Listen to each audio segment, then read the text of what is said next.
The town of Red Hollow baked under a dying sun, its wooden storefronts glowing amber in the desert heat. Laughter spilled from the saloon doors as ranch hands, already deep in whiskey, entertained themselves with cruelty. They had captured an Apache woman days earlier during a skirmish near the northern ridge. She stood now in the center of the dusty street, wrists loosely bound, chin lifted despite the jeers. There was no fear in her eyes, only a steady, assessing calm that unsettled anyone who dared hold her gaze too long. Inside the Silver Spur, the mood turned uglier with each drink. Someone joked that she should be handed off like a prize calf at auction. Another suggested giving her to the quiet rancher who never joined their mockery. Caleb Turner sat alone near the back wall, hat low over his brow, nursing a single glass he hadn't touched in minutes.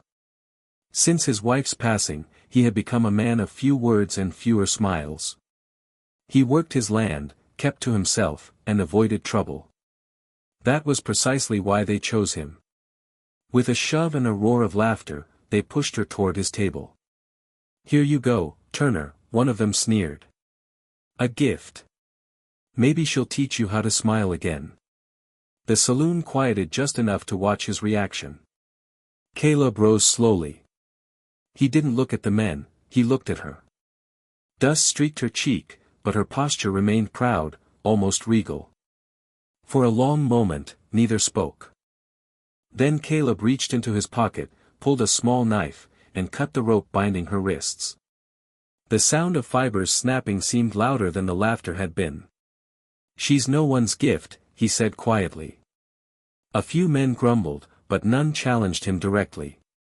Caleb placed coins on the table for his untouched drink, then walked out into the warm evening air. After a brief pause, she followed. They rode in silence toward his isolated ranch miles beyond town. The sky deepened into violet, and wind carried the scent of an approaching storm. When they reached the small wooden house, Caleb lit a lantern and set it by the door. He gestured toward the open land. "You're free," he said. She studied him carefully, then stepped inside instead of leaving. The door closed against the rising wind. For the first time, she spoke, her voice low but certain. "We're alone," she said, meeting his eyes without hesitation. "Now let's do what needs doing." Outside, thunder rolled across the desert plains, and far off in the distance, faint shadows of riders moved against the darkening horizon. The storm broke just after midnight, slamming against the ranch house with sheets of rain and hard desert wind. The lantern flame flickered wildly as Caleb barred the door and checked the rifle above the mantel. The woman stood near the window, watching the darkness as if she could see through it. When lightning split the sky, it illuminated shapes moving beyond the fence line, riders, low in their saddles, circling like wolves. "They followed," she said calmly. Caleb didn't ask how she knew. He could feel it in the air, the same tension that comes before a cattle stampede. He handed her a spare revolver. She took it without hesitation, checking the chamber with practiced ease. Whatever the men in town had assumed about her, they had been wrong. Gunfire erupted from the north side of the barn. Wood splintered. One of Caleb's horses screamed. He moved to the back door, motioning for her to stay low. Instead, she moved beside him. "They want me silenced," she said. "Not you." "That may be," Caleb replied, cocking his rifle. "But they're on my land now." Another flash of lightning revealed 3 riders dismounting near the corral. Caleb fired first, the crack of his rifle swallowed by thunder. One attacker fell. The others scattered for cover, returning fire. Bullets tore through the porch railing.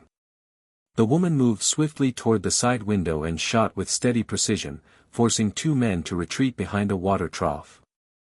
Rain turned the dirt yard into slick mud.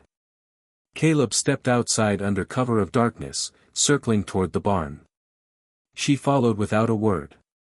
Together they moved with instinctive coordination, he covering high ground, she advancing low and fast between shadows. A shout cut through the storm. One of the attackers lunged from behind the barn door, knife raised. She disarmed him in a blur of motion, striking with controlled force before Caleb finished the threat with a single shot. The remaining riders fled into the storm, vanishing as quickly as they had appeared. Silence returned, broken only by rain tapping against tin roofing. Caleb lowered his weapon slowly. 2 bodies lay still in the yard. The barn smoldered where a stray bullet had struck a lantern, but the fire had died in the rain. Inside the house once more, soaked and breathing hard, he looked at her differently now, not as someone needing protection, but as someone who had chosen this battlefield deliberately. "You knew they'd track you here," he said. She nodded once. "I needed ground they wouldn't expect," she answered. "And a man who would stand." The storm continued to rage outside, but inside the small ranch house, an unspoken alliance had already formed. Morning came heavy and gray, the storm clouds dragging low across the valley as if reluctant to move on. The ranch yard smelled of wet earth and gunpowder. Caleb buried the 2 men beyond the fence line without ceremony. The woman stood at a distance, watching the horizon rather than the graves. She did not appear shaken. If anything, she seemed resolved. By midday, riders passed along the far ridge, scouts, not bold enough to approach but close enough to remind them they were being watched. Caleb leaned against the porch railing, hat pulled low, studying their movement. Trouble in Red Hollow rarely stopped after one failed attempt. Inside the house, she cleaned the revolver with careful attention. "They work for Crow," she said finally. Caleb's jaw tightened at the name. Harlan Crow had been buying land across the valley for months, forcing ranchers out with threats disguised as contracts. Those who resisted found fences burned, wells poisoned, or cattle stolen. Caleb had refused every offer. "He wants the railroad through here," Caleb replied. "And I'm in the way." "And my people are in the way," she added evenly. The truth settled between them like dust.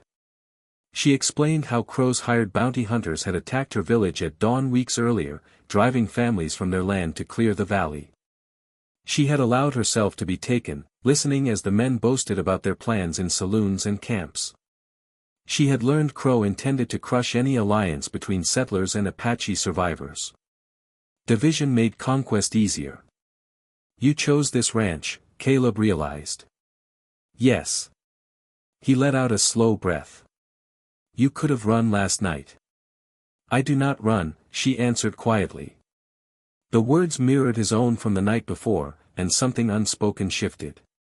Over the next days, they worked side by side. Caleb repaired damaged fencing while she tended the frightened horses. They spoke little, but the silence felt different now, no longer guarded, but steady. At dusk, they shared simple meals, eyes often drifting toward the distant ridge. On the 3rd evening, smoke rose faintly from beyond the hills, signal fires. Not random. Intentional. "My people," she said softly. "Friends?" Caleb asked. She nodded. "Watching." Caleb removed his hat, running a hand through his hair. "Then maybe it's time we stop waiting." She stepped beside him, gaze fixed on the darkening horizon. "Yes," she said. "Now we decide what needs doing." Far across the valley, riders gathered under Crow's banner, unaware that the isolated ranch they intended to break had already become the center of something far stronger than either of them had expected. Dawn broke in streaks of red and gold, painting the valley in the color of warning. Caleb had been awake long before the first light, loading ammunition onto the porch table and checking the rifle sights one final time. The ranch no longer looked like a quiet homestead. Wagon wheels had been repositioned as barricades, water troughs overturned for cover, and spare lumber stacked to narrow the main approach. Beside him, she moved with quiet certainty, tying back her hair and fastening a knife at her waist. Across the ridge, dust plumes rose like gathering storm clouds. Crow was coming in force. Before the riders descended, figures appeared from the opposite hills, Apache survivors answering the signal fires. They moved swiftly, taking positions along the rocky outcrops overlooking the ranch. Caleb watched them with measured respect. This was no longer his fight alone. The first gunshot shattered the stillness. Crow's men rode hard, expecting fear and surrender. Instead, they met organized resistance. Shots rang from both sides of the valley, echoing against stone and open sky. Horses reared, men scattered for cover, and the careful formation dissolved into chaos. Caleb held the porch line, steady and precise, while she moved along the side of the house directing fire from higher ground. She signaled her people with sharp hand gestures, coordinating flanking movements that boxed Crow's riders into exposed terrain. What had been meant as an intimidation display quickly turned into a costly miscalculation. Crow himself rode near the rear, barking orders, disbelief etched across his face as his advantage slipped away. When one of his lieutenants fell from the saddle, the rest began to falter. They had not expected unity. They had counted on isolation and fear. Within an hour, the tide had turned.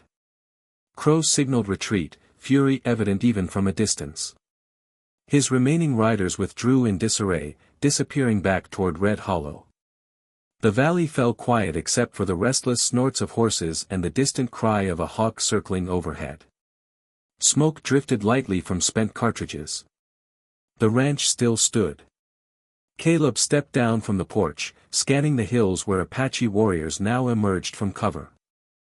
There was no cheering, no celebration, only nods of acknowledgement between people who understood what had been defended.